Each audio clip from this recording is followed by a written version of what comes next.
Shield montrera comment l'application de la loi, des décisions de justice, qui sont l'application de la loi, rencontre des difficultés, ce que l'on peut faire, ce que l'on ne peut pas faire, ce qu'il serait souhaitable de faire.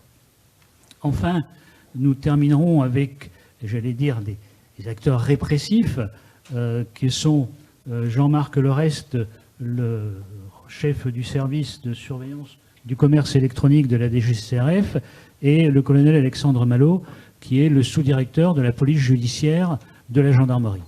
Donc on va aborder l'espace immatériel, et puis ensuite on va s'interroger, s'intéresser plutôt à la question, je veux dire, de la loi, de son application, de son adaptation, pour lui redonner toute la force qu'elle doit avoir, et toute la force qui est attendue de ceux qui sont victimes des agissements criminels de commerce illicite, les entreprises, bien sûr, les États d'une certaine façon, à travers la fiscalité, à travers les violations, je veux dire, aux règles sanitaires, règles de sécurité, mais aussi et surtout vis-à-vis du consommateur, puisque c'est le consommateur qui finalement est quand même la victime du commerce illicite en ligne.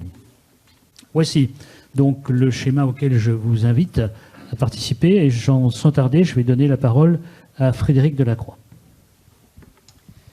Merci.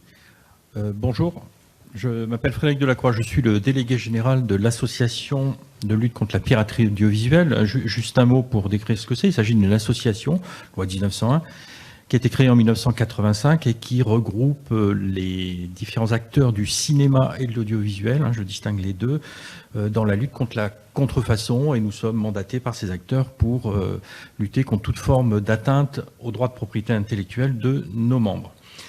Donc, je n'emploierai pas le terme contrefaçon, mais plus piratage, puisque le secteur que je représente est victime depuis quelques années d'un piratage massif à travers les réseaux Internet, où il est très facile d'accéder à des œuvres protégées, quelquefois très peu de temps avant leur sortie.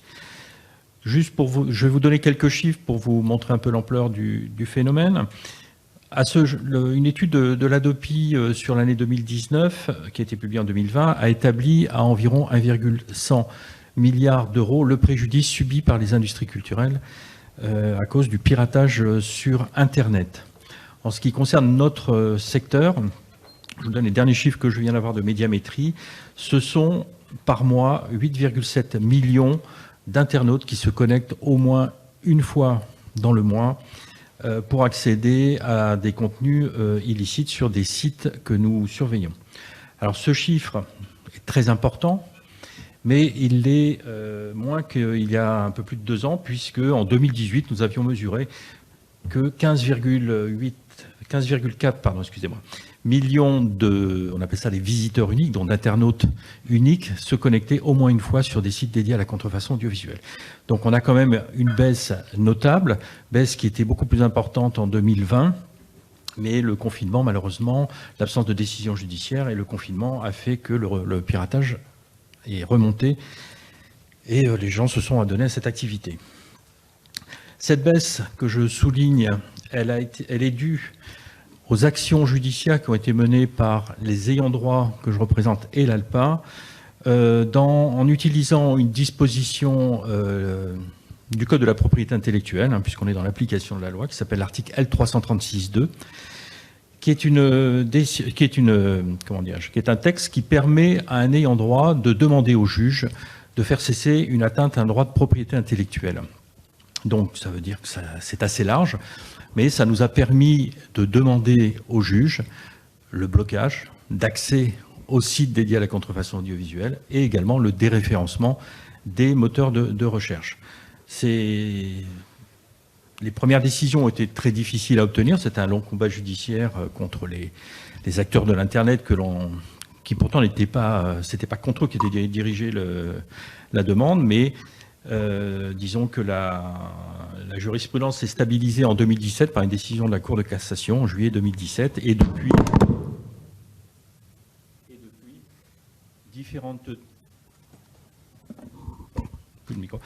différentes décisions sont venues, alimenter une jurisprudence que nous utilisons, notamment une jurisprudence qui est très importante, qui concerne les moteurs de recherche, qui ont été condamnés, c'est le terme, à faire du déréférencement dynamique, c'est-à-dire qu'à la suite d'une décision initiale de déréférencement d'un site, eh bien, le moteur de recherche est tenu de faire automatiquement le déréférencement de tous les sites qui sont utilisés pour contourner les mesures. Concernant les blocages par les fournisseurs d'accès, en 2018, nous avons obtenu la possibilité de faire les mises à jour donc de ces blocages en une procédure accélérée de référé qui est beaucoup plus rapide et qui permet de faire face plus rapidement aux contournements qui sont opérés. Juste quelques chiffres. À ce jour, l'application de l'article 336.2 pour notre secteur a fait l'objet de 42 jugements. Je ne parle pas des décisions préalables qui sont intervenues avant la décision de la Cour de cassation, mais la déclinaison de la décision de la Cour de cassation, on est à 42 jugements qui concernent le blocage de 500 sites. Un tout petit peu moins, c'est 494 et des poussières. Et cela concerne environ 1300 noms de domaines qui ont fait l'objet de blocages. Et c'est une procédure que l'on met, nous, en œuvre régulièrement, c'est-à-dire que tous les 2 mois, nous avons des demandes qui sont faites au juge, des demandes qui concernent les mises à jour des sites, mais également de nouveaux sites. Il y en a une aujourd'hui où une quarantaine de sites va faire l'objet d'une demande de blocage et de déréférencement. Nous avons utilisé également cette disposition législative pour bloquer l'accès à des services IPTV pirates. Alors l'IPTV, c'est quoi? Ce sont des services qui, moyennant un abonnement assez ridicule par rapport à ce à quoi vous accédez, permet d'accéder à des centaines voire des milliers quelquefois, de chaînes de télévision payantes ou non, et à des milliers d'œuvres protégées, séries, films. Ce type de service, à l'heure actuelle, est utilisé, selon Médiamétrie, par 2,5 millions de personnes en France. Donc c'est un phénomène qui est en train de prendre beaucoup d'ampleur. C'est pour ça que régulièrement, nous allons demander le blocage d'accès à ces services selon une procédure à peu près identique à celle que nous mettons en œuvre pour le blocage des sites. Alors ces actions en cessation, je vous ai dit, ont été longues à mener. Maintenant, pardon, excusez-moi, action en cessation, c'est en cessation d'accès, donc c'est blocage et déréférencement. Maintenant, les intermédiaires techniques que nous sollicitons collaborent, il n'y a pas de problème. Elles sont appliquées de manière correcte, voilà, même s'il y a des choses qui peuvent être améliorées. Mais à l'heure actuelle, elles ne concernent que des intermédiaires techniques français, des fournisseurs d'accès et moteurs de recherche. Le problème que nous avons, c'est que l'évolution d'Internet, l'évolution du piratage, va nous amener à solliciter des acteurs situés à l'étranger. Je pense notamment à des registrars, des fournisseurs de DNS alternatives ou des CDN. Et l'application des décisions judiciaires d'un tribunal français auprès de ces acteurs va être très compliquée, je pense. Enfin, on ne s'y est pas encore essayé, mais ça va être très compliqué. Et nous avons quelques défis qui arrivent très vite, qui vont concerner d'autres acteurs à solliciter, et je pense notamment à certains OS ou certains navigateurs que nous allons devoir actionner pour demander le blocage d'accès aux sites dédiés à la contrefaçon audiovisuelle. Autre application que nous faisons de la loi, c'est les textes du Code de la propriété intellectuelle en matière pénale. Donc c'est quelque chose que nous favorisons dès que cela est possible, parce que je trouve que la procédure pénale, l'action pénale a une valeur d'exemple. Elle fait cesser l'infraction. Elle a d'autres défauts, elle est longue à mener. Mais moi personnellement, je suis favorable à engager dès que c'est possible les actions pénales à l'encontre des administrateurs de sites ou de tout acteur qui facilite la contrefaçon portant atteinte à nos membres. Et nous avons obtenu des décisions suite à des enquêtes faites par la police ou la gendarmerie.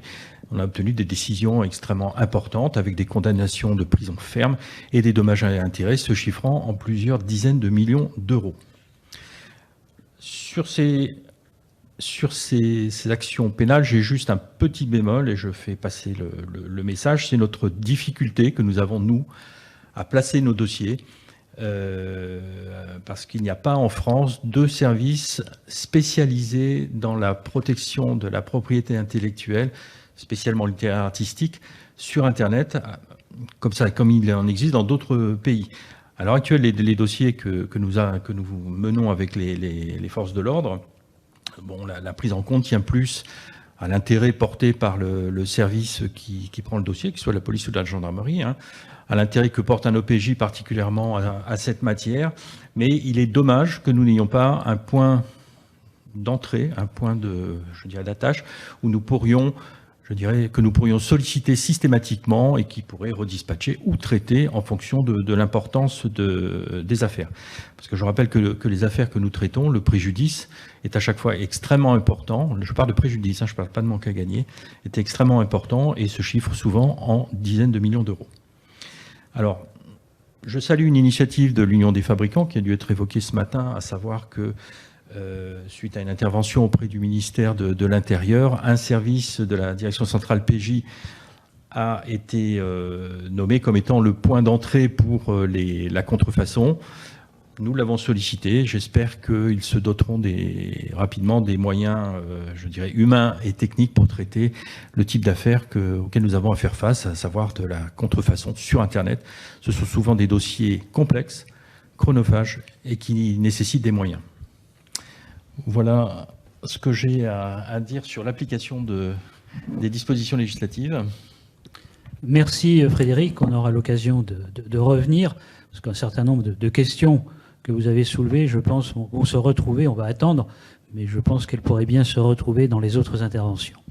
Voilà, donc sans tarder, je passe la parole à Antoine. Antoine, à vous de jouer. Vous avez la poussette aussi. La poussette.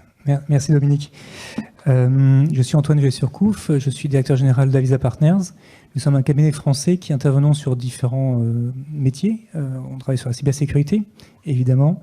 On travaille aussi sur l'intelligence économique, la gestion des risques, dans lequel s'inscrit la lutte anti-contrefaçon, la veille qu'on peut avoir aussi sur ce qu'on appelle les acteurs hostiles, tout ce qui va de militants hostiles à insurgés, voire terroristes.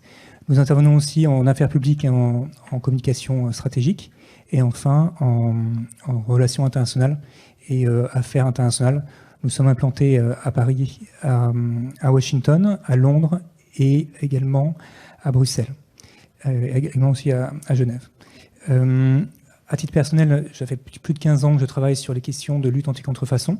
Je suis un opérationnel, dans le sens où je ne suis pas du tout un juriste. Donc ma présentation d'aujourd'hui sera vraiment centrée sur les constats qu'on voit quand on fait des recherches à la fois sur le web, le clear web et le dark web, essentiellement parce que le deep web est moins concerné par cela. Déjà, il faut que je fasse ça. Voilà. Je vais me focaliser sur la lutte le piratage audiovisuel, mais on pourra échanger sur on va dire le commerce illicite de manière plus large si vous avez des questions après. Déjà, donc, rapidement, le piratage est une pratique ancienne. On avait avant les VHS pour les plus anciens. On avait ensuite les DVD, et aujourd'hui c'est immatériel. Et ensuite, ce sont donc des contenus à la fois linéaires ou non linéaires qui appartiennent à des ayants droit, quels qu'ils soient. Des mots issus du monde anglo-saxon, peer-to-peer, je pense que ça parle à tout le monde, le streaming, tout ce qui va être flux immédiat, les DDL, donc tout ce qui va être téléchargement, le card sharing, donc le partage de cartes d'abonnement, l'IPTV, dont a parlé Frédéric juste avant, et le live streaming qui, lui, est pour un événement sportif généralement. Voilà un petit peu tout ce qui, aujourd'hui, représente les différents pans du piratage. Le titre, un crime sans victime. Peut-être dans cette salle, des gens ont déjà piraté des contenus, pour plein de raisons bonnes ou valables, ou pas valables. Et en fait, la démonstration a montré qu'en fait, derrière tout ça, il y a des victimes, et à différents pans. Et l'objectif en fait, de ma démonstration sera de vous montrer un petit peu tout l'écosystème qui est mobilisé, à la fois les acteurs, à la fois les techniques, et aussi les conséquences qu'on a sur différents pans. Déjà, qui sont les acteurs de ce piratage? On a une image un peu d'épinal, de dire voilà, ce sont des jeunes dans leur garage qui font ça parce qu'ils ont des compétences techniques et qui ont des volontés un petit peu de partager le savoir pour que tout le monde puisse accéder à des contenus, films, séries et autres. Ce qu'on appelle un peu les Robins des Bois. Une catégorie d'acteurs qui pouvait être assez présente il y a quelques années, qui en fait maintenant est marginale. Nous, ce qu'on constate beaucoup, ce sont derrière des cybercriminels qui font à la fois du piratage, mais qui peuvent aussi vous envoyer des ransomware, ou qui peuvent même piéger les contenus qu'ils partagent. On a aussi le crime organisé. Et ça, j'insiste beaucoup, en fait, c'est vraiment, aujourd'hui, il faut se dire que les systèmes de piratage, enfin les contenus de films, de séries ou d'événements sportifs qui sont disponibles, derrière, on retrouve la plupart du temps de la criminalité organisée, quelle que soit la forme, l'étendue et autres. Et ensuite, une dernière catégorie qui est plus, voilà, on peut plus débattre dessus, les organisations terroristes. On a des traces de financement des organisations terroristes par le piratage. C'est encore assez, on va dire, les études sont marginales dessus, je l'évoque ici, mais on pourra en reparler si peut-être les forces de l'ordre ont d'autres informations pour compléter. Les conséquences. Alors les conséquences sur différents pans, sur le plan de la culture, c'est pas sans raison que c'est le ministère de la Culture qui a porté les récentes lois pour faire évoluer toute la législation autour de la lutte anti-piratage. Les différents métiers, enfin les différentes étapes, les différents acteurs de la culture sont impliqués, que ce soit les producteurs de contenu, ceux qui les éditent et ceux qui les distribuent. Ensuite, il y a tout le domaine du sport, à la fois amateur et professionnel. Il faut savoir qu'avec la taxe Buffet prévoit que 5% des recettes sont reversées au monde du sport, qu'ils soient amateurs essentiellement. Et donc, il y a un manque. Si les diffuseurs constatent qu'il y a un manque à gagner, ils sont moins enclins à payer pour pouvoir s'abroger les droits, avoir les droits de redistribution. Donc, cercle vicieux, moins d'argent et moins de redistribution ensuite dans toutes les strates, une sorte de ruissellement, si je peux me permettre. Et donc, du coup, ce qui rebondit sur la ligue professionnelle, la ligue amateur, vos enfants, donc dans le monde associatif. Également tout ce qui est petits clubs, qui souvent sont aussi les incubateurs de nos futurs talents. Enfin, un autre pan, peut-être un peu moins connu, mais qui, à mon avis, touchera les parents dans cette salle, c'est tout l'impact sur les enfants. En fait, le streaming est une pratique ultra pratiquée chez les enfants, même d'âge très bas. Et en fait, le modèle économique est beaucoup basé sur la pub, comme je le dirai après. Or, la publicité est souvent, pour ces sites, des sites, la pub vers des sites érotiques, vers des annonces pornographiques, vers des jeux d'argent, etc., etc., etc. Or, on voit bien que les enfants, du coup, sont exposés à ces publicités non sollicitées. Donc, il y a un certain nombre de chiffres. On a 23% des enfants interrogés qui consultent des sites, qui font du streaming, ont été exposés à des images, 1 sur 4. Donc ça représente que ce n'est pas un micro-phénomène, c'est quand même important. Et à l'âge de 11 ans serait l'exposition moyenne. Alors les chiffres varient en fonction des études, mais ça vous donne un ordre d'idée. 11 ans, c'est grosso modo la rentrée au collège. Et c'est une moyenne. Donc voilà. C'est un vrai sujet, hein. Je pense que aussi toute l'exposition des tablettes, les écrans est un sujet dans les salles de classe et pour les parents. Là, on a un angle particulier qui pose problème parce qu'au-delà de cette exposition non sollicitée, encore une fois, il y a un problème tous les psychologues vous le disent, de construction de la sexualité des enfants. Et on a beaucoup parlé des questions de consentement. Donc il y a tout un impact aussi derrière. Donc voilà un pan aussi du piratage auquel on ne pense pas, mais qui est bien réel. Les principaux modèles, ils sont pas nouveaux, hein. Vous avez à la fois la publicité, donc toutes les pop-up qui peuvent apparaître quand vous naviguez sur ce genre de site, et puis les systèmes d'abonnement qui là rejoignent plutôt l'IPTV, qui remplace petit à petit en fonction des zones géographiques aussi le card sharing. Donc voilà un petit peu les deux mamelles.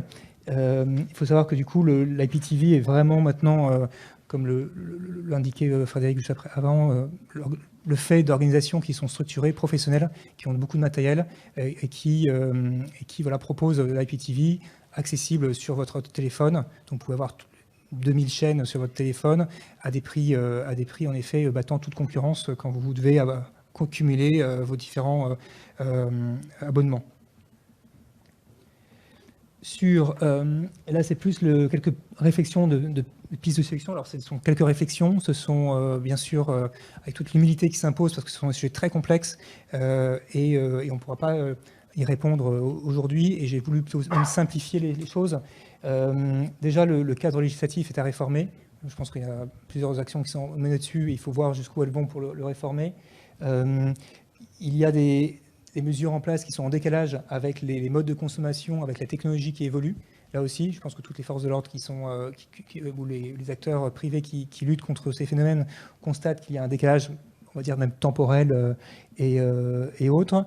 Le dispositif ARCOM, donc la fusion entre Adopi et CSA, va aller dans un certain sens et va du coup justement changer un peu le braquet, au lieu de sanctionner l'utilisateur, parce que ça montre aussi un certain nombre de limites et ça ne fonctionne pas tel qu'il le souhaitait, de plutôt s'attaquer aux émetteurs, donc, ce qui est plutôt une bonne chose. Et on voit bien que tout ce qui va être procédure de retrait, de blocage, est à revoir, parce que c'est trop long. Typiquement, si vous avez un match de foot qui commence, vous ne pouvez pas attendre même pas 24 heures que ça soit bloqué, puisque le match est fini. Vous avez des questions aussi sur les DNS alternatifs qui posent des vrais sujets. Bref, c'est le cadre législatif. Ensuite, vous avez tout ce qui est le renforcement de la police et justice. Aujourd'hui, en effet, comme je vous disais, c'est le ministère de la Culture qui porte le projet de loi. Donc ça renvoie aux ayants droit, qui sont tout à fait légitimes pour protéger leurs œuvres. Mais en fait, c'est un phénomène qui est beaucoup plus large, puisque, comme je vous le disais, ça touche aussi bien la cybercriminalité que les réseaux mafieux.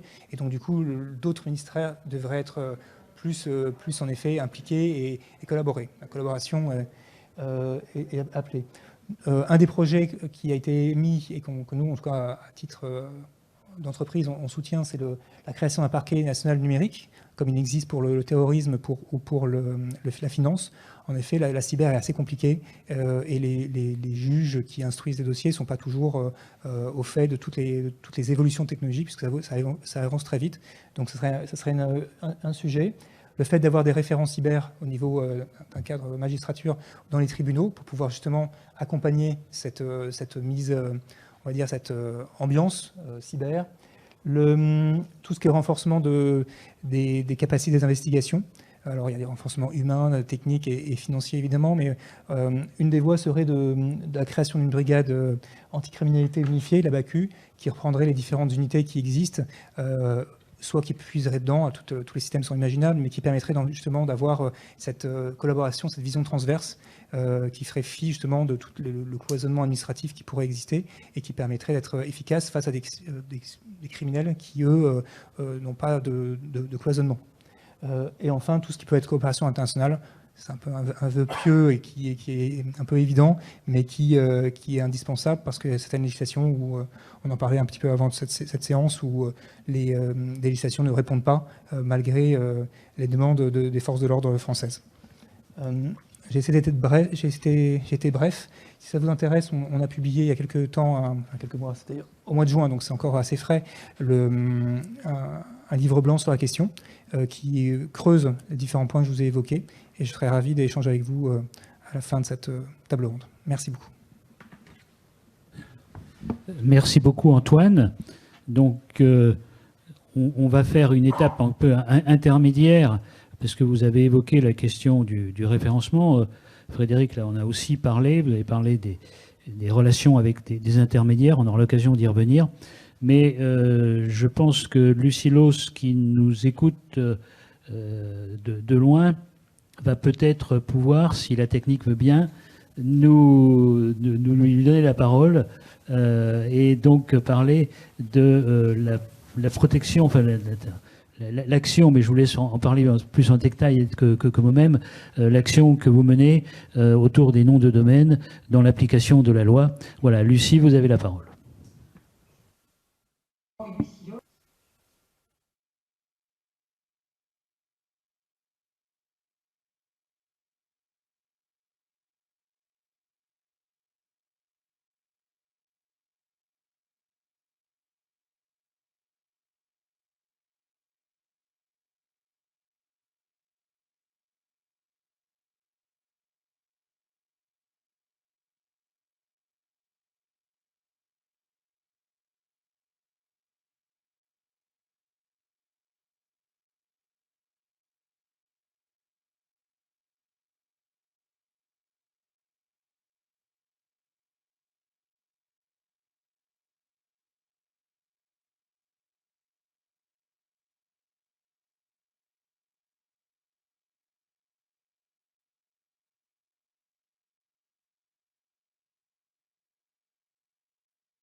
comprend pourquoi le nom de domaine, c'est un actif de choix pour les cybercriminels.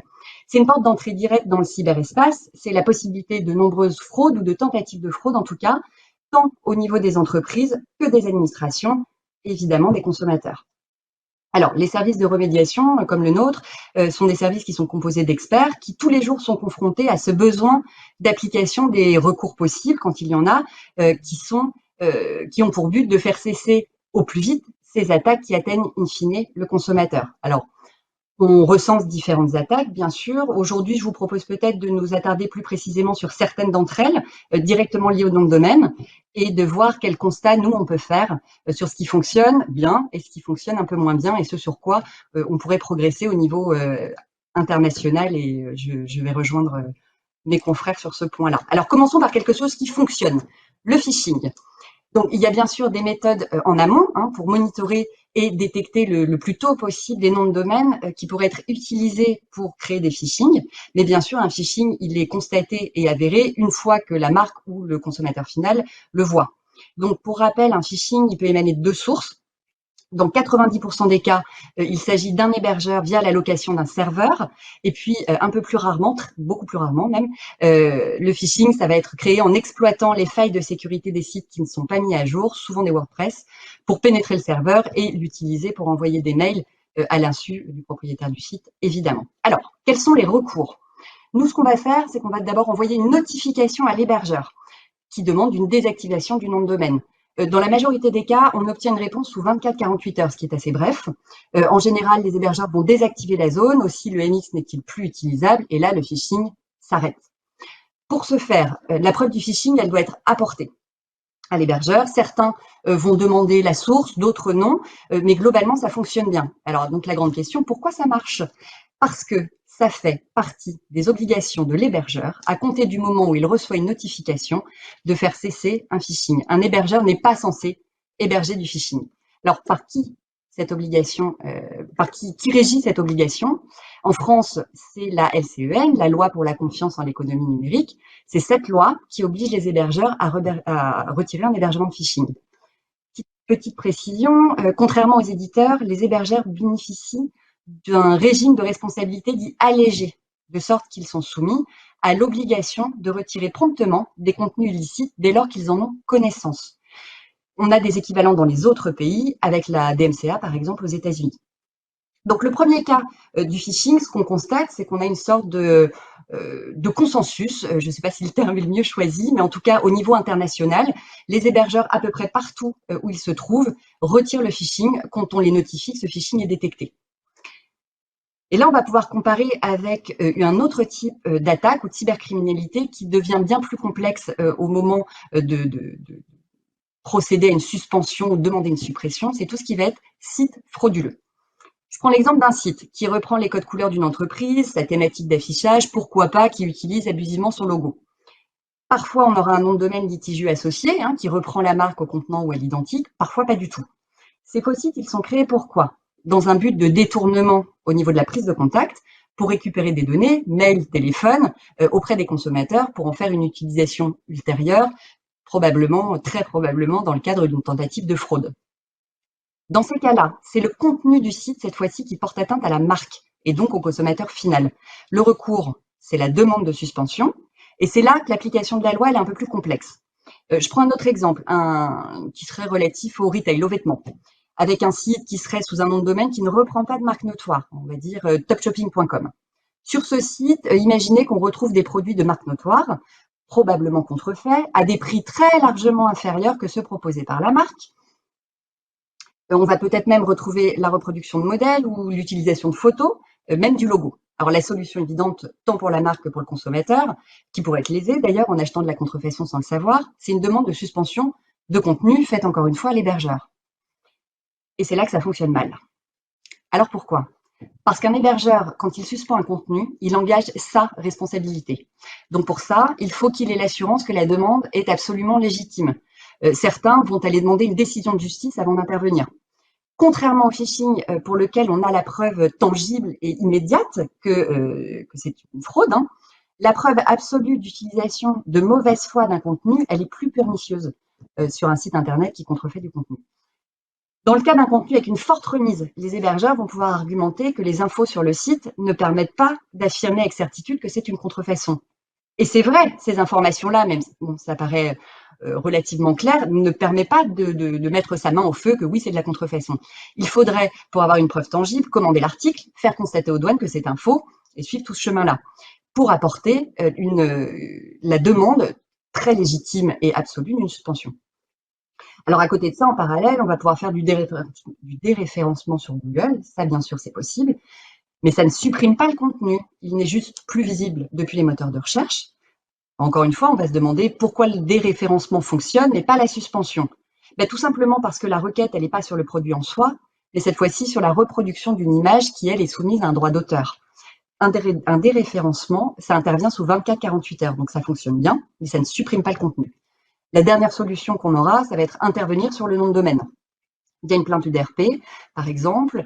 Nous, c'est une procédure qui fonctionne très bien. Alors, je vous parle en connaissance de cause parce qu'on est le premier déposant de plainte UDRP avec un très beau taux de réussite à 98%. Et c'est une procédure qui, au-delà de bien fonctionner, a un délai relativement modéré. C'est 60 jours. Alors, ça peut paraître long quand on le dit comme ça, mais quand on le compare au délai des procédures judiciaires, c'est quand même relativement rapide. Alors maintenant, quelles seraient les pistes pour pouvoir donner plus de force à la loi, justement, pour faire en sorte que les hébergeurs soient contraints, ou en tout cas poussés à intervenir plus vite.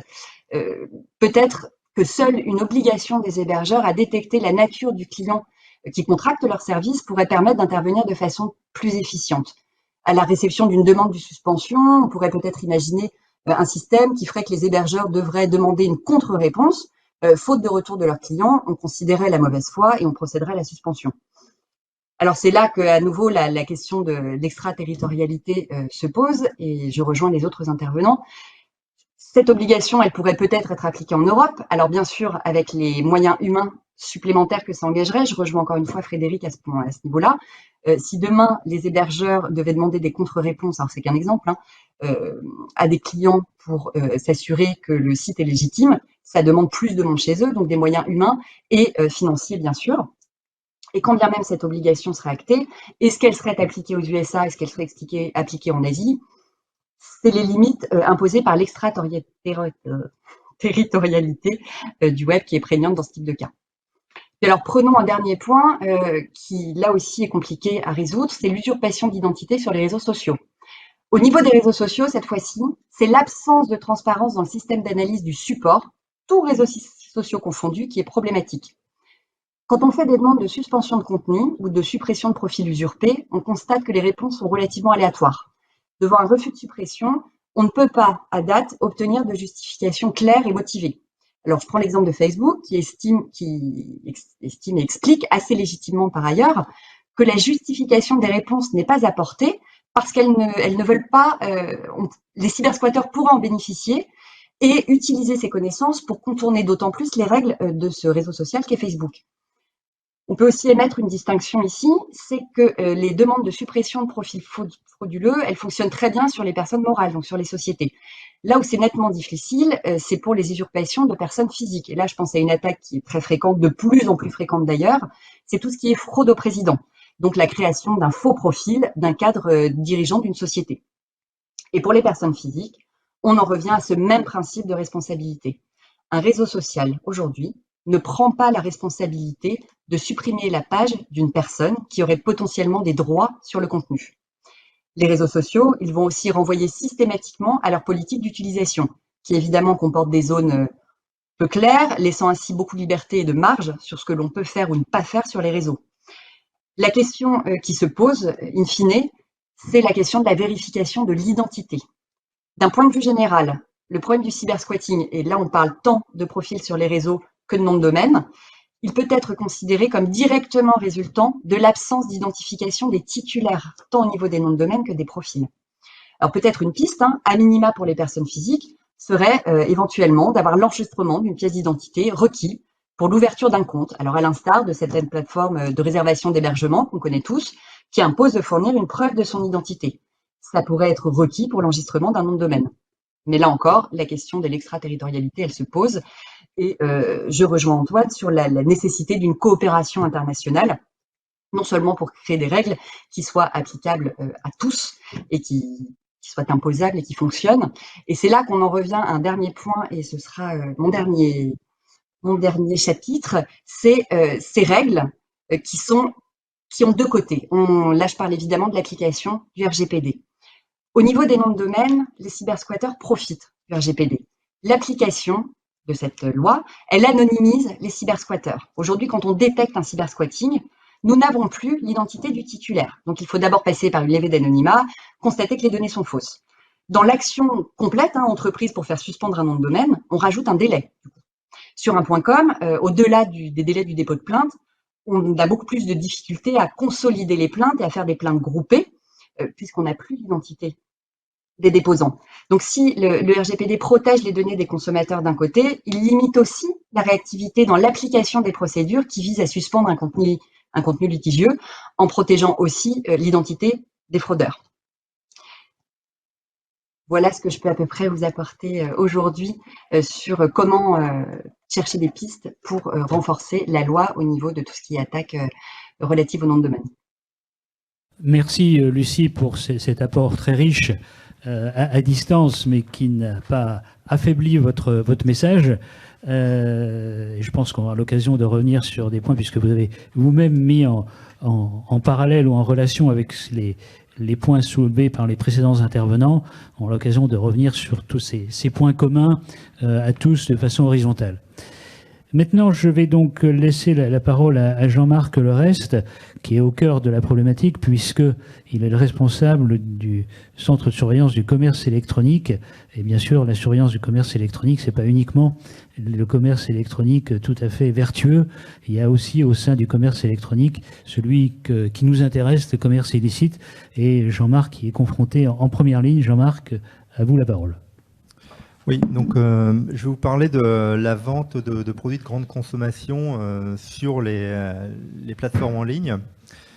Alors l'état des lieux, c'est une espèce de Far West entre autorégulation et un complet laisser-faire, laisser-passer.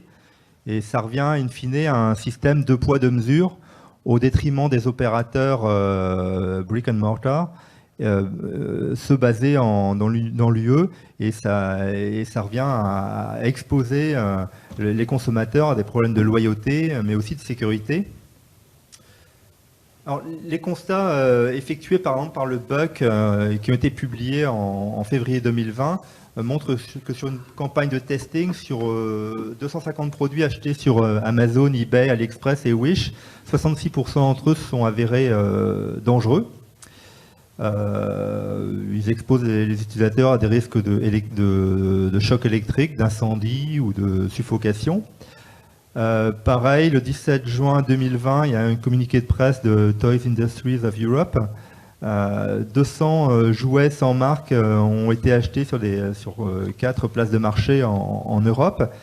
97% ne sont pas conformes à la directive jouets et 76% d'entre eux exposent les utilisateurs à des risques. Donc nous, depuis 2018, on fait effectivement aussi des prélèvements en ligne pour faire analyser les produits par nos labos. Là, on est plusieurs centaines de prélèvements en ligne annuels actuellement. Et le problème, c'est que plus de 90% des jouets qu'on achète, plus de 90% des produits à brancher sur le 220 volts qu'on achète s'avèrent non conformes ou non conformes et dangereux. Alors pourquoi on a ce genre de choses? Eh bien, les plateformes, c'est magnifique. Ça permet ça rend le commerce international possible pour tout le monde. Ça efface les frontières, ça efface les obstacles logistiques, linguistiques, monétiques. En fait, il faut voir les plateformes comme des chevaux de Troie qui permettent à un commerçant basé n'importe où en Afrique ou en Asie de proposer sur nos marchés des produits qui ne sont pas forcément conformes aux règles sur leur marché à eux. Et le marchand n'a même pas à se soucier de la conformité des produits sur nos marchés à nous. Il va simplement mettre le produit en ligne dans le cheval de Troie. Le cheval de Troie prend ses 15%. Et puis, ça monte avec des croissances de parts de marché à 2 chiffres depuis des années. En fait, ouais, ces plateformes-là, c'est un peu comme comme DeepL. Avec DeepL, vous arrivez à traduire n'importe quoi et à échanger avec n'importe qui, peu importe les problèmes de langue. Mais les plateformes, c'est vraiment ça, c'est le cheval de Troie qui facilite. C'est un énorme facilitateur. Et d'ailleurs, dans les débats qui mettent en cause notamment Amazon en justice aux États-Unis, ils ont le terme facilitateur. Et nos plateformes se réfugient derrière le principe de responsabilité allégée. Donc ils ont simplement pour obligation de réagir à un notice and takedown. Enfin, on leur dit qu'un produit est non conforme, ils l'enlèvent. Seulement, ils enlèvent le produit qu'on a trouvé, vendu par l'opérateur chez lequel on l'a acheté, mais le même produit vendu par tel ou tel autre opérateur, eh ben, il reste en ligne, et il reste en ligne d'autant plus facilement que les produits, et c'est une des raisons de leur non-conformité et éventuellement de leur dangerosité, c'est que les produits sont parfaitement, ils n'ont absolument aucune traçabilité.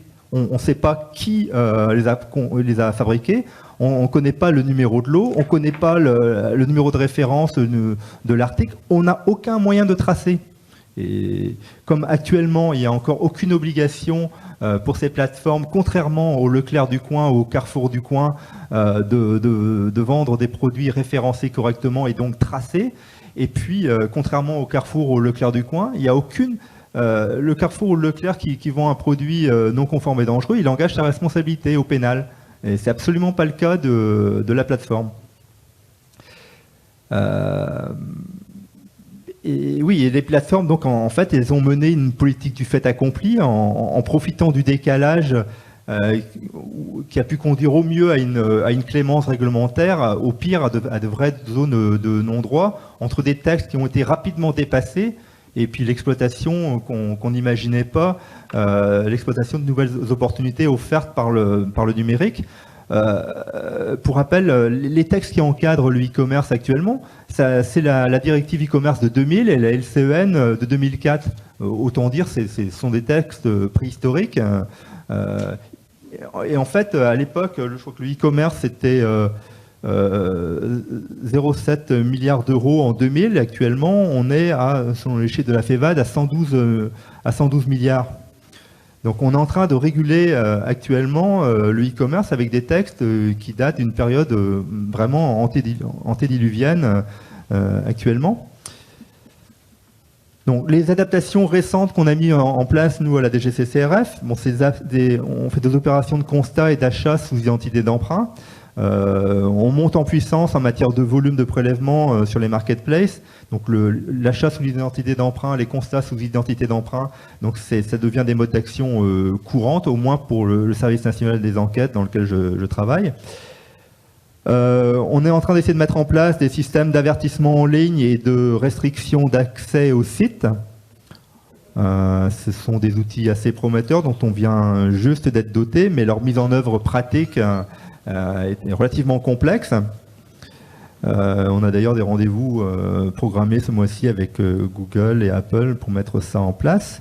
Et puis, on essaie aussi de faire du name and shame. Vous avez peut-être pu voir une publication sur des recommandations faites par une influenceuse dont j'ai oublié le nom parce que ça mais une influenceuse assez connue qui avait recommandé des produits absolument pas, des services absolument pas loyaux. On essaye aussi de travailler au-delà de la procédure pénale, du PV de délit, qui permet de travailler pour le passé. On essaye d'imposer des mesures correctives en tordant le bras à nos délinquants. C'est-à-dire on met en place des systèmes d'injonction administrative sur la base de constats d'infraction pour essayer de faire cesser immédiatement les pratiques illicites. Ce qu'on a pu observer que certains payaient, pour un cas, c'était 1,8 million de transactions pénales qui avaient accepté de payer le mis en cause. Pour autant, les pratiques poursuivent. Les pratiques se poursuivent et c'est absolument pas satisfaisant. Bon, le name and shame, ça pourra fonctionner que pour les acteurs qui ont une image de marque à défendre. Pour des opérateurs plus discrets, voilà, ils vont absolument pas être sensibles à ce genre d'argument. Il y a des fenêtres d'opportunité qui s'ouvrent au niveau réglementaire avec les discussions sur le Digital Single Act, et le Digital Service Act et le Digital Market Act. Bon, ça va être un enjeu majeur de la présidence française de l'Union européenne. Donc nous, la DGCCRF a été consultée et a contribué dans le cadre de la préparation de ces textes. Ce à quoi ça va aboutir, qui nous semble positif, normalement, sous réserve des contre-arguments que vont avancer les plateformes et un certain nombre de lobbies. Ça va être une obligation de coopération avec les autorités régaliennes. Ça va être des obligations renforcées de moyens et de diligence. Ça va être une vérification de l'identité des vendeurs tiers. Le notice and action, mais ça existe déjà de fait, avec aussi une augmentation du quantum des peines encourues. Maintenant, le diable se niche un peu dans les détails pour ce genre de choses. Et moi, dans ma liste au Père Noël, j'aurais 2 pistes de solutions aux difficultés de terrain auxquelles on est confronté. C'est, dans un premier temps, une obligation pour toute partie prenante, directe ou indirecte, à un acte de commerce sur le territoire français, quel que soit le lieu d'établissement de la partie prenante, de répondre directement, et là, c'est-à-dire pas passer par le collègue d'un autre État membre ou par un collègue, une autorité homologue d'un État hors UE. Donc, la possibilité pour nous d'obtenir directement des réponses à nos questions sur la base des mêmes pouvoirs et suivant les mêmes modalités qui s'appliquent aux opérateurs français qui font le même job que les parties prenantes qui participent à un acte de commerce en France. Il ne faut pas que l'externalisation sur un territoire, sur des États moins coopératifs ou moins diligents qui existent dans l'UE et pire encore hors UE, que ces acteurs-là soient préférés à des opérateurs français pour opacifier la chaîne de mise sur le marché de produits ou de services. Et ce genre de souhait, ça ne fait absolument pas obstacle au principe de libre circulation des biens et des services. Moi, je vois ça simplement comme une contrepartie et contre le fait d'affirmer un même niveau d'obligation et de devoir aux opérateurs, qu'ils soient français, européens ou de pays tiers. Et l'autre point, l'autre vœu au Père Noël qui précise encore un peu les choses là-dessus, c'est la priorisation pour nous sur la traçabilité de l'argent collecté en France par les PSP et tous les autres opérateurs financiers. Parce que pour engager des moyens sur des problèmes, pour engager des poursuites pénales, pour obtenir la pleine coopération de toute la chaîne, que ce soit des services de PJ généralistes ou des parquets, quand on a un problème, il faut pouvoir apporter quel est le montant généré par les pratiques illicites, qui est le bénéficiaire économique de la pratique et où est passé l'argent accumulé grâce à la pratique. Et les réponses à ces 3 questions, les prestataires de services de paiement, les acteurs de la chaîne de paiement connaissent ce genre de choses. Une simple réquisition, ils peuvent nous fournir la réponse sur un fichier Excel et on l'a déjà eu de la part d'un opérateur français. En revanche, si le PSP est situé à Chypre, à Malte, s'il est situé hors UE, eh bien, ça prend, pour nous, c'est quasiment impossible d'obtenir l'information. La gendarmerie, je ne sais pas quel est le délai et lequel ils peuvent obtenir l'information, mais dans un secteur complètement volatile, des gens extrêmement agiles et qui sont intelligents, c'est un peu mort de vouloir lutter contre ce genre de personnes sans avoir les moyens adéquats.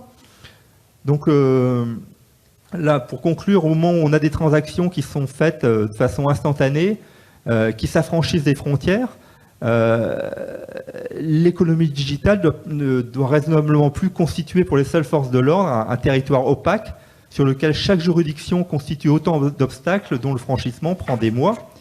Et ça conditionne une concurrence loyale, la sécurité des consommateurs et sa confiance dans l'économie numérique. Parce que il y a aussi un sujet, il y a la défense du consommateur, mais il y a aussi une concurrence loyale entre les acteurs français, européens et les autres. Voilà. Merci Jean-Marc pour cette présentation avec beaucoup de fougue et d'engagement. Et on va poursuivre maintenant, toujours dans le registre un petit peu des interventions étatiques pour faire respecter la loi, en donnant la parole à Alexandre Malo au titre de la gendarmerie et de l'action de police judiciaire menée justement dans le domaine de la lutte contre le commerce illicite. Oui, merci. Donc je vais reprendre un certain nombre de propos qui ont été tenus lors dans cette assemblée. Moi, je vais me concentrer sur le volet pénal qui est dans un certain nombre de procédures et la voie qui est privilégiée pour lutter contre la contrefaçon, qu'elle porte sur des produits manufacturés ou sur des œuvres immatérielles. Alors, pour vous donner quelques repères, en préambule, la gendarmerie a enregistré l'année dernière plus de 1500 procédures de contrefaçon. Et c'est un chiffre qui est en hausse de près de 7%. Donc la contrefaçon ne connaît pas la crise. Elle continue de se développer et elle est amenée encore à se développer avec des usages de plus en plus importants de l'Internet. Les dossiers que nous traitons, ils ont plusieurs origines. D'abord des signalements des titulaires de droits ou d'associations professionnelles comme l'ALPA.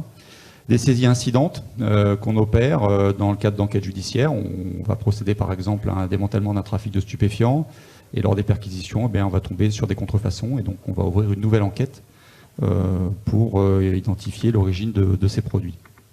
Et puis la détection de vente en ligne par nos cyberpatrouilles, puisque dans chaque département, on a des sections, ce qu'on appelle les sections opérationnelles de lutte contre la cybercriminalité, qui sont chargées de faire ce qu'on appelle de la criminalistique numérique, c'est-à-dire qu'elles analysent des ordinateurs, des téléphones qui sont saisis dans le cadre d'opérations judiciaires, mais également de traiter des affaires de cybercriminalité et de faire des cyberpatrouilles, donc d'arpenter la toile et de surveiller les sites de vente en ligne en particulier. Donc on traite des procédures qui sont en fait sur un spectre très large, de la délinquance quotidienne jusqu'à la criminalité organisée. Donc dans la délinquance du quotidien, c'est bien sûr les ventes à la sauvette sur les marchés, les produits qui sont vendus en ligne sur les sites marchands, qu'il s'agisse d'annonces entre particuliers ou de réseaux sociaux. Et puis également des affaires de plus haut niveau qui sont liées à la criminalité organisée, qui vont porter sur généralement d'autres produits, plutôt du tabac, des médicaments, j'y reviendrai un peu plus loin. Et puis des affaires avec une délinquance un peu plus technique, spécialisée, de piratage, comme ça a été évoqué tout à l'heure, en matière audiovisuelle. Alors cette contrefaçon, elle génère, vous le savez, d'importants profits et elle emprunte souvent les mêmes modes d'action, en tout cas pour les réseaux organisés, que d'autres trafics comme les stupéfiants, avec des grossistes, des détaillants et des réseaux de blanchiment. Et donc pour nous, ce qui est important, c'est l'action qui va être menée en profondeur pour mettre fin à ces réseaux. Et la saisie des avoirs criminels, c'est vraiment l'axe d'effort que l'on développe pour pouvoir mettre à mal ces organisations. Alors comment est-ce qu'on procède ? Première étape, c'est la détection. J'en ai parlé un peu en amont, avec sur les réseaux sociaux ces patrouilles, les signalements, les procédures incidentes. La deuxième étape, ça va être l'authentification, que le produit est bien une contrefaçon. Donc on va s'adresser au titulaire de droit pour savoir si la photo qui est en ligne sur le site propose des produits contrefaisants ou pas. Et donc on a pour ça nos enquêteurs qui sont dispersés sur tout le territoire, qui n'ont pas parfois les capacités de détecter ces contrefaçons. Et on va les mettre en relation avec le titulaire de droit à travers une cellule qu'on a mis en place à la direction générale et qui va rapprocher le titulaire de droit de l'enquêteur.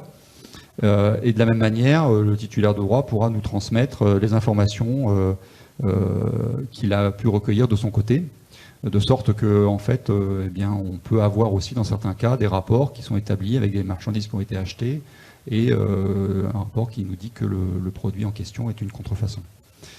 On peut aussi, depuis mars 2019, procéder à des enquêtes sous pseudonyme, c'est-à-dire bien se faire passer pour un acheteur, et donc se procurer de la marchandise, même si ce n'est pas le procédé le plus courant, puisque généralement les titulaires de droit sont assez actifs et procèdent eux-mêmes à ces opérations de vérification. La troisième étape, c'est la localisation du vendeur. C'est important parce que c'est ce qui va déterminer la compétence du tribunal et donc de l'unité qui va travailler sur le dossier. Donc ça, c'est une opération qui se fait assez facilement et qui va donc orienter le dossier sur telle ou telle de nos unités. Et enfin, dans le travail d'investigation, le volet, je dirais, le plus important, le plus chronophage, c'est le travail d'analyse sur les flux financiers. Ça a été évoqué un peu en amont. Pourquoi ? Parce que, en fait, au-delà de l'acte, de la constatation de la vente de contrefaçon, il va falloir qu'on reconstitue le chiffre d'affaires du contrefacteur, la durée de mise en vente des produits, parce que si on ne procède pas ainsi, eh bien, la sanction ne sera pas à la hauteur qui est attendue naturellement des victimes et de l'engagement que nous, on consent à ces enquêtes. Donc on va procéder à une enquête de patrimoine, clairement, on va remonter les flux financiers, localiser les placements, les comptes, et reconstituer donc le chiffre d'affaires, les profits qui ont été générés par la vente de ces contrefaçons. Parce que la sanction pénale à la fin, elle va répondre à un principe de proportionnalité, et notamment en matière de confiscation. Les confiscations seront généralement à la hauteur du profit qui aura été généré par l'activité illicite. Cet effort sur l'identification des avoirs et sur les saisies, il est important parce qu'il prive aussi, lorsque la confiscation est prononcée, bien les auteurs de la capacité de réinvestir cet argent et de reprendre une activité illicite. Pour vous donner quelques exemples d'affaires qu'on traite de manière assez courante, c'est par exemple le cas d'un couple dans le sud-est de la France qui vend des articles de sport, de maroquinerie en ligne sur Marketplace, qui est repéré par nos cyberpatrouilles, une cyberpatrouille, et donc on va travailler sur ce couple et on va reconstituer donc les bénéfices générés par leur activité. Bon, là c'est assez modeste, 10 000 € par an depuis l'année 2017 pour la vente de ces articles. Une opération est déclenchée après ces investigations qui auront duré à peu près 6 mois, et on va saisir près de 400 articles à leur domicile.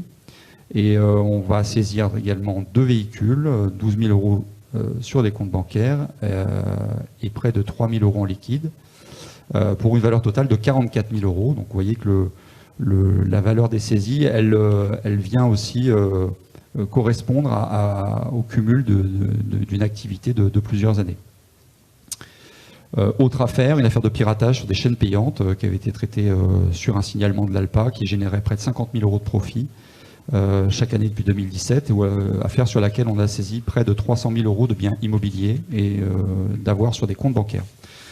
Donc la logique détection, saisie des avoirs criminels est vraiment un axe d'effort important.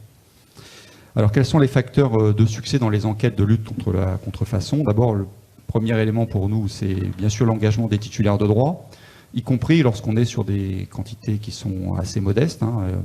Recueillir une plainte avec ou sans constitution de partie civile, ça permet de consolider la procédure et donc derrière d'avoir un engagement de l'autorité judiciaire. Le deuxième point, c'est la sensibilisation de nos militaires sur la contrefaçon. Donc on a des partenariats qui ont été initiés avec un certain nombre d'associations. L'UNIFAB, qui s'est engagé avec des sociétés, a mis en place des formations au profit de nos enquêteurs depuis 2019.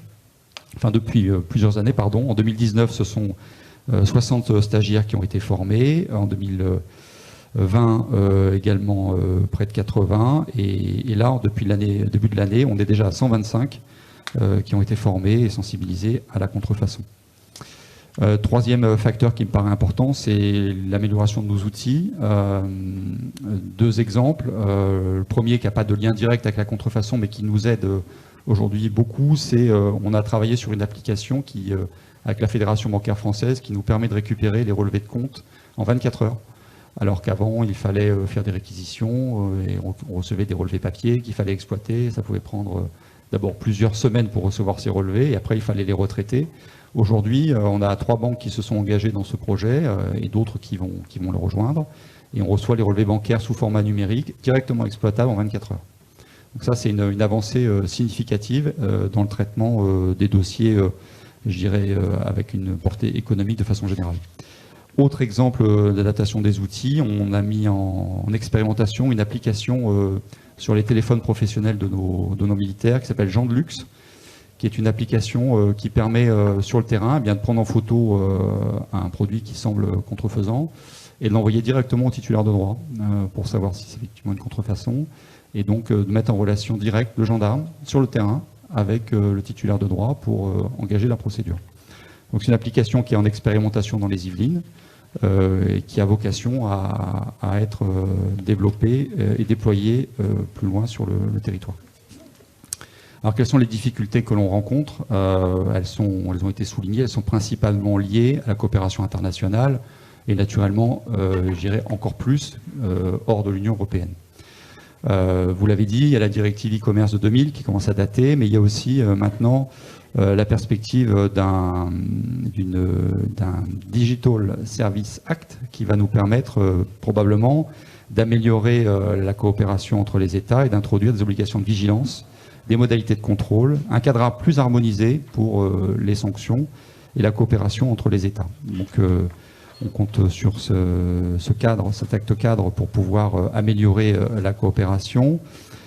Il sera normalement associé à la création d'un comité européen des services numériques et dans chaque État avec la désignation d'un coordinateur pour demander à ses homologues l'obtention d'informations sur un fournisseur d'un autre pays et pour prendre des mesures adaptées. Donc on a une perspective quand même au sein de l'Union européenne d'amélioration de la coopération à court terme. Je voudrais quand même souligner que sur le plan de la coopération toujours, on obtient malgré tout des résultats assez significatifs sur des enquêtes à fort enjeu. J'évoquais tout à l'heure le tabac, mais aussi les médicaments, avec Europol. Au sein d'Europol, il y a un fichier d'analyse qui s'appelle COPI, qui centralise en fait toute l'information des services d'enquête en matière de contrefaçon et qui permet de faire des rapprochements entre les dossiers. Et on a en matière de lutte contre la contrefaçon de médicaments des résultats qui sont significatifs, puisque dans le cadre d'une opération qui s'appelle SHIELD, qui a été menée par la France et l'Office central de lutte contre les atteintes à l'environnement et la santé publique, des résultats assez significatifs, je le disais, puisque pour l'année 2020, dans le cadre de ce partenariat, de cette coopération européenne, qui a rassemblé 27 pays, on a 25 groupes criminels qui ont été démantelés, 10 laboratoires clandestins qui ont été identifiés, 700 personnes arrêtées, 25 millions de médicaments et de produits dopants saisis, et 435 sites en ligne qui ont été fermés avec 73 millions d'euros d'avoirs criminels saisis. Donc vous voyez que la coopération en matière de lutte contre la contrefaçon de médicaments elle produit des résultats intéressants et je pense qu'on a avec Europol en tout cas un levier fort pour mobiliser les États membres.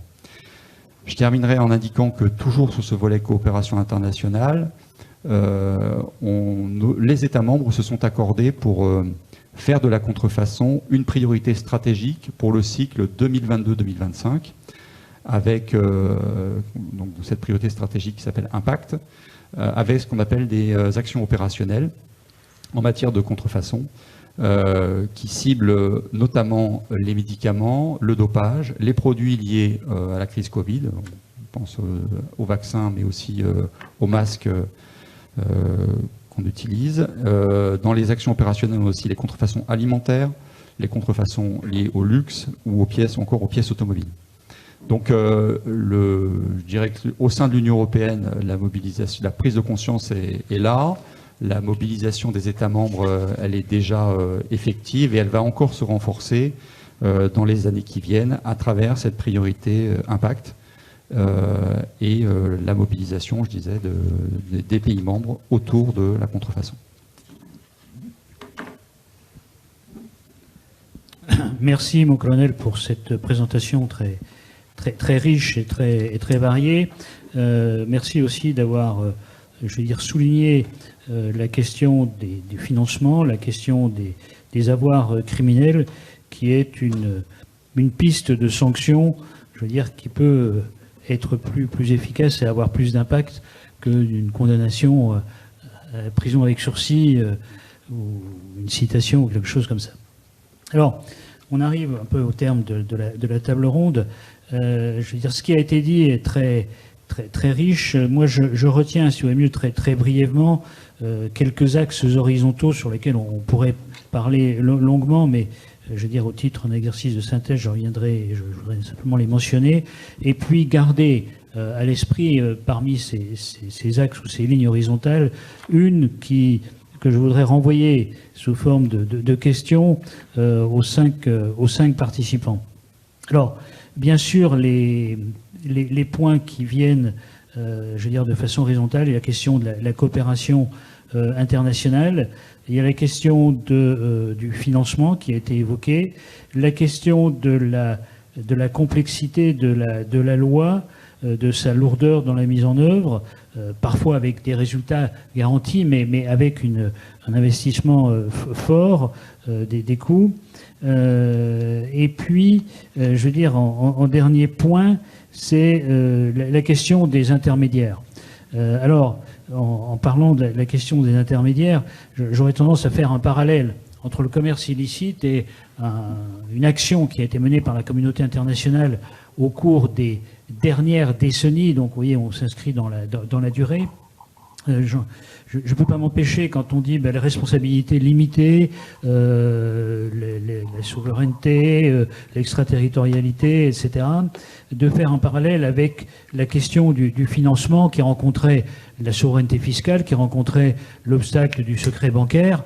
Et, je veux dire, au bout de 30 ans, si on reprend un petit peu le fait que c'est au début des années 90, suite à la lutte contre la drogue, après relayée par le terrorisme, que l'action contre le blanchiment et les mouvements financiers illicites a quand même trouvé, non pas une clôture définitive, mais je veux dire, a fait un bond important.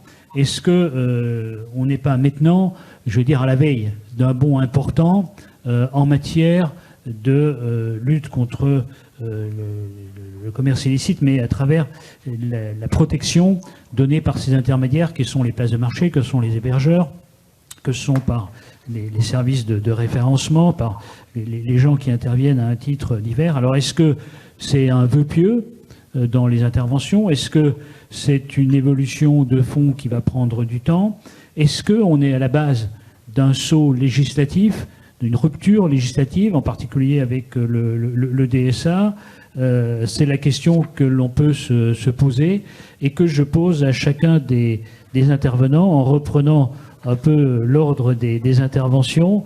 Donc, si chacun d'entre vous peut brièvement dire, voilà un petit peu comment je vois l'avenir. Alors, pas un souhait, mais une possibilité, voilà, une perspective telle que vous la voyez. Frédéric, à vous. Alors, merci de me laisser la parole. J'ai du mal à me projeter comme à l'avenir sur ce sujet parce que malheureusement, les intermédiaires techniques que l'on va être amenés, alors je parle pour mon domaine, dans les différentes actions de blocage, de déréférencement, je parle bien sûr pas des actions pénales, ce sont des acteurs qui ne seront plus situés sur le territoire national et pas forcément en Europe, quelquefois dans des paradis numériques. Donc on va avoir une réelle difficulté à pouvoir obtenir des actions de leur part, y compris lorsque des décisions judiciaires seront prononcées, soit de blocage, de saisie de nom de domaine ou de DNS alternatifs qui devraient bloquer si ces DNS sont dans des pays étrangers, hors de l'Union européenne, j'entends, parce que l'évolution législative dans ce sens devrait fonctionner au sein de l'Union européenne, mais on a une réelle difficulté lorsque on a affaire à des pays comme les États-Unis, par exemple. Les États-Unis, beaucoup de prestataires techniques se trouvent aux États-Unis. Pour en avoir actionné plusieurs dans nos actions de blocage, notamment certains moteurs de recherche, je peux vous dire que ça a pris des années pour obtenir, pour leur, j'allais dire faire plier le genou, c'est peut-être un peu prétentieux, mais en tout cas pour les amener sur notre terrain, pour pouvoir bloquer, lutter contre la contrefaçon. Donc là, l'avenir de nos actions en ce qui nous concerne pour agir contre la contrefaçon, on va être amené à solliciter de nouveaux acteurs. J'ai évoqué les fabricants d'OS, qui seront qui sera une arme très redoutable pour lutter contre la contrefaçon. Je peux citer également les navigateurs. Les navigateurs, parce que les navigateurs vont masquer les DNS, et c'est déjà en cours avec Apple, et c'est quelque chose à très, très court terme. Donc ça, c'est un sujet qui est d'ailleurs transversal, qui va au-delà de la contrefaçon. Hein. Ça va concerner d'autres sujets. Donc, moi, j'ai du mal à me projeter. Je sais qu'en tout cas, c'est un combat qu'on mènera, c'est un combat qui sera de longue haleine. J'espère qu'on aura du succès comme on a pu en avoir sur le blocage et le déréférencement. Mais je pense qu'on aura besoin d'un appui peut-être des autorités nationales, peut-être de l'autorité qui va être créée, qui va s'appeler l'ARCOM, à qui il va être dévolu certains sujets internationaux. Et là, on compte bien notamment sur les noms de domaine et peut-être aussi pour l'application de décisions judiciaires. On espère qu'elle nous soutiendra. Merci Frédéric. Antoine ? Oui, pour compléter ce que vient de dire Frédéric, en effet, donc on intervient sur des questions de lutte anti-contrefaçon au sens large, pas seulement audiovisuel. On cartographie l'écosystème en fait de tous les acteurs qui sont impliqués dans la chaîne. Donc ça peut passer sur la poste quand vous devez recevoir un colis, ça passe par les modes de paiement, etc., etc. Et on a constaté au fil de l'eau, au tout début, il y a quelques années, quelques dizaines d'années, mais un bout de temps, que vous aviez des acteurs qui avaient pignon sur rue. On pouvait payer par Western Union, on pouvait payer par PayPal, pour citer que. Et du coup, ces acteurs-là, on pouvait mener des actions, avoir une discussion. Même si au début, la discussion était, comme dit Frédéric, un peu des fins de non-recevoir, même si c'était légitime. Mais finalement, il y avait quand même un acteur. Et puis, je ferai un peu le parallèle avec le terrorisme, où les terroristes étaient sur Telegram ou sur Twitter, enfin plutôt sur Twitter, et puis on les a chassés progressivement, et ils sont allés sur Telegram, puis sur pour plus en plus profondeur. Et ils ont eu moins d'exposition. Et finalement, ce phénomène, on l'a aujourd'hui, où des acteurs étaient sur PayPal, puis PayPal ne pouvait pas se permettre d'être pas compliant, donc on les a progressivement poussés vers d'autres systèmes. Et en fait, tout le travail qu'on mène les pousse de plus en plus vers des systèmes dans des législations de plus en plus compliquées pour dialoguer. Donc c'est ce travail-là. Jean-Marc évoquait tout à l'heure la question du name and shame, qui est très intéressant, parce que nous, c'est une approche qu'on a aussi, c'est de se dire, OK, tel acteur est notoirement un pirate ou travaille là-dedans, dans ce domaine de la contrefaçon. Visiblement, il n'est pas inquiet par toutes les actions en justice qui peuvent être menées. Par contre, souvent, ces acteurs-là, en tout cas les chefs, ont des activités licites.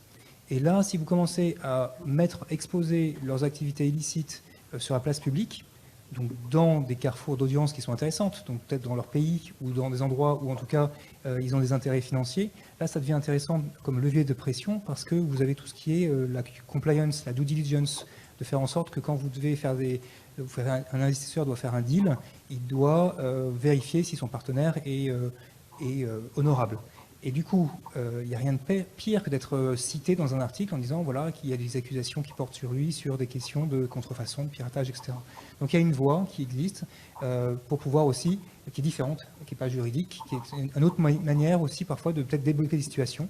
Et on a eu des cas de figure où des personnes du coup ciblées ont pris contact avec nos clients pour dire il y a eu un quiproquo, finalement on n'avait pas la licence mais on va régulariser. Donc ça fonctionne, c'est pas un vœu pieux. Et enfin un dernier point d'avenir qui pour le coup j'appelle de mes voeux, ce serait une meilleure participation, une meilleure collaboration entre les forces publiques et privées, parce que je pense que ça fonctionne dans beaucoup de pays comme ça. En France c'est très cloisonné pour plein de bonnes raisons, mais qui maintenant montre qu'il y a des limites et malheureusement je pense que le privé a des techniques ou des pratiques ou même des ressources financières parce qu'elles sont payées par des clients, c'est le principe, là où le public a des ressources dans lesquelles le privé ne peut pas aller pour des questions régaliennes.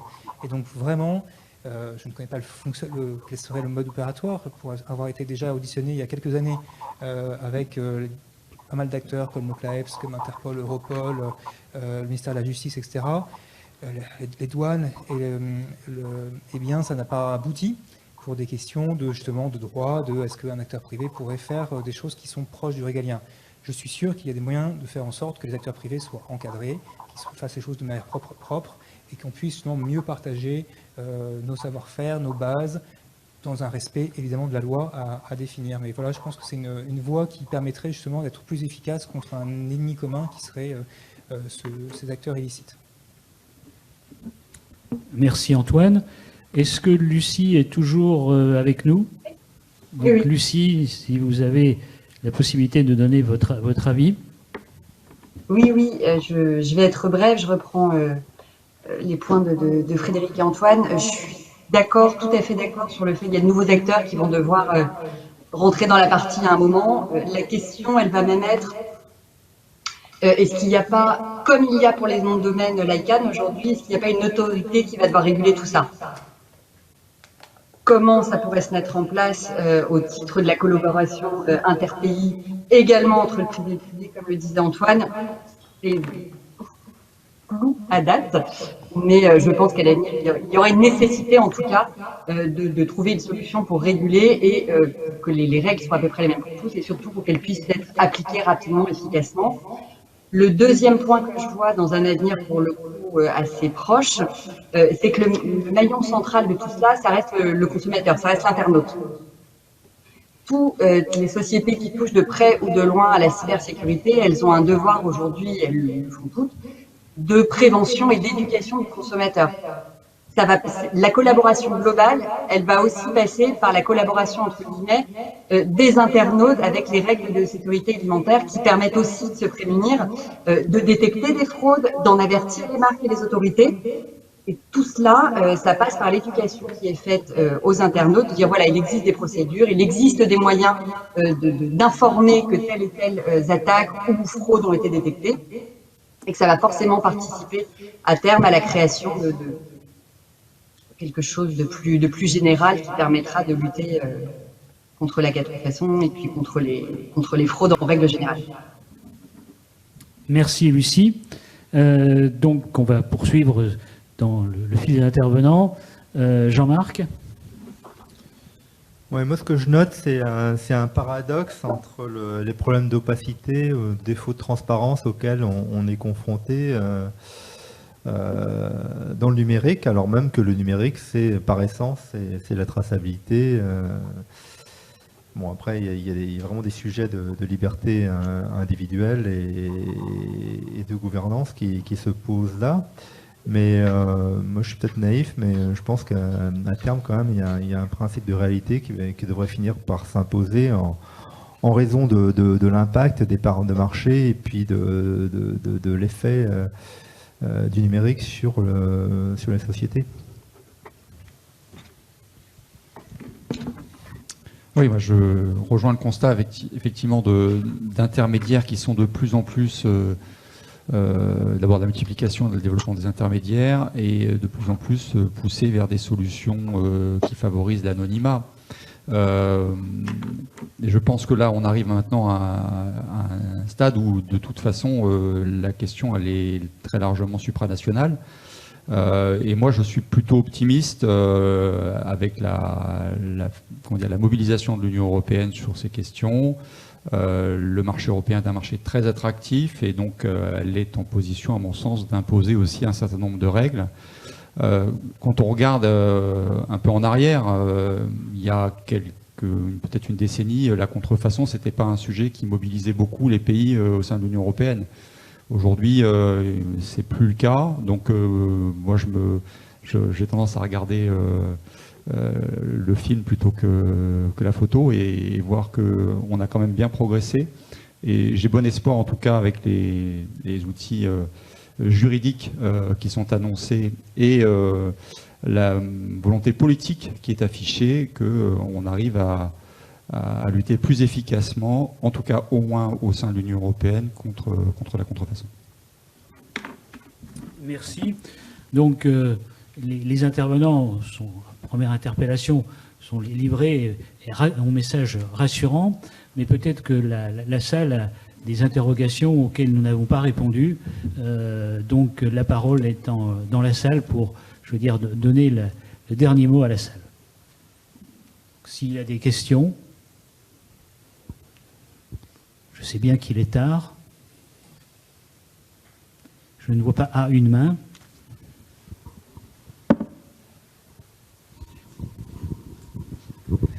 Bonjour, Mathieu Renard, je suis en charge des enquêtes au sein de la SACEM.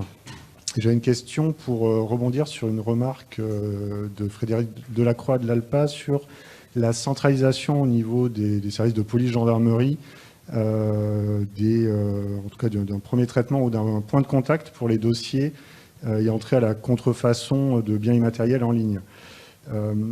Historiquement, l'OCLCETIC devenu SDLC avait en charge ce type de contrefaçon. Est-ce que dans la réorganisation qui est actuellement au ministère de l'Intérieur avec la création du COMCyberGend, donc le commandement de la gendarmerie dans le cyberespace, tout à fait, et la probable disparition de la SDLC, est-ce que le COMCyberGend va reprendre cette fonction de centralisation de ce type de dossier?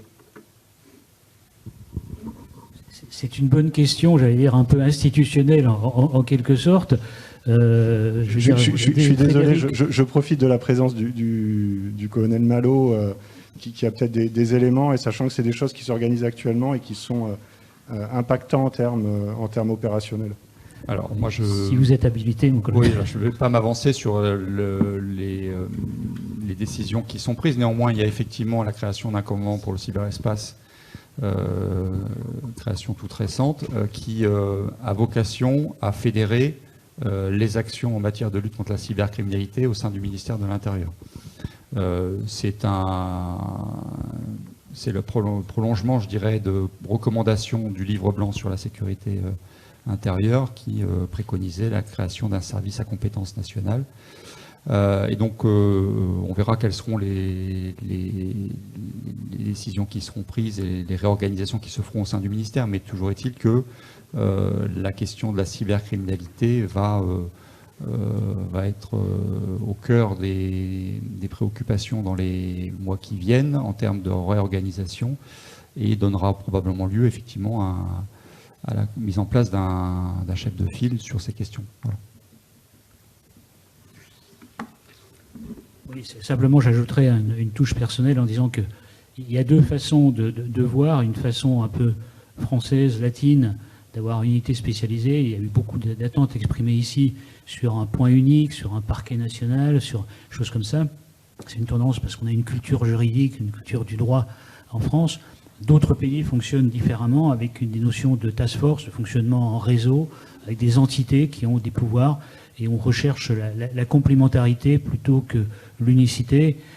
J'allais dire, je crois qu'au bout du compte, c'est surtout une question de volonté, une question d'homme, et on peut travailler très bien dans un système ou dans l'autre, mais c'est, encore une fois, il n'y a pas de mauvais système, il n'y a pas de bon système, des systèmes qui fonctionnent parce que vous avez des hommes qui s'engagent pour obtenir des résultats.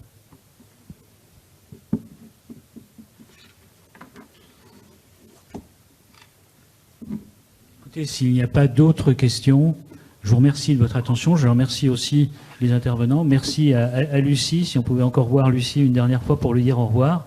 Voilà, merci Lucie. Et merci pour votre attention. Je crois que bon, maintenant les organisations que nous représentons, soit publiques, soit plus privées comme l'ALPA ou l'ALCI ou l'UNIFAB ce matin, je veux dire, on a des messages à faire passer à travers ce qui a été dit, à travers les points de convergence et à travers vos questions. Voilà. Merci beaucoup et bonne soirée.